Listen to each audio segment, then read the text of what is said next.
گۆڕانکاری لە نرخی دراوەکان بازاڕی کەرکووکی سست و لاواز کردووە.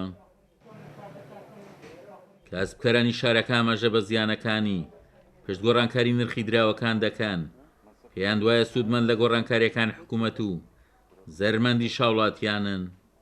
دوکانداری واتێ وەرە هیچ تۆپی قماش نافرێژە شخصی خۆم بازارەکە کزا یعنی بتە زۆر تاسی لە فەقیر و هەژدارا کردووە یعنی زەلامە دێتە بازار توانێنە شتێ بکرێتن. ئێمە لێرە جملە چین ئەم دوکانانە هەمووی یعنی مایە دۆلارن کە ئەشیا ئەکڕن بە دۆلار دواتر ئیفرۆشنەوە بە دینار. ئەمە زۆر تەسیری کردوە. تۆ کە مشتری دێتە بازار تێگەیەنی بۆ ئەوەی تیگەیەنی بلی ئەمە بە دۆلار کڕاوە یعنی نرخەکەی بەرزوەتەوە ئەو تێناگە.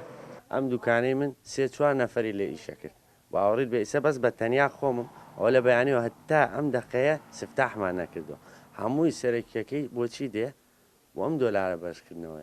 داران 125 بۆ خەڵکی ئیشیە بوو معاشەکە هەمومان ئەیاندا پێمە ئیسە معاشەکە نییە ئیش نییە کار نییە هەموو عالەم وەستاوە ماوە ڕێژەی دۆلار بەڕاستی بە ڕێژەیەکی بەرچاو بەرز بووەوە ینی تۆ پێشتر سێرکە دۆلار بە 24 بووە بە 22 بەڵام ئێستا زۆر بەرز بووەوە. ئەمەش هۆکارێکی زۆر سەریگە لەسەر بازار. هۆکاری دومیان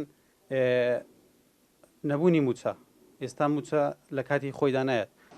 بەڕای نووسنگەیەکی ئاڵوگۆڕی دراوەکانیش لە کەرکووک هەڵکشانی بای دۆلار لە بەرامبەر دینار کاری لە نووسنگەکانی ئاڵوگۆڕی دراویش کردووە.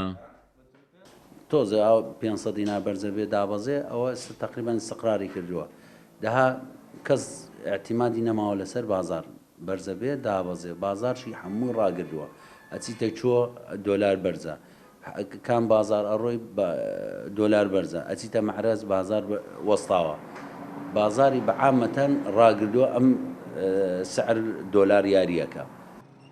جیاواز لە چەند مانگی ڕابردوو جم و جۆڵی بازار سست بووە کار و کاسپی وڵاتیان کەم بۆتەوە ڕۆژگارێکم بازاڕانە جمەیان دەهات لە فرۆشیار و کڕیار لە ئێستادا هەندێک جار لە ناو بازاڕەکانی کەرکووک ژماری فرۆشیارەکان لە ژماری کڕیار زیاترن.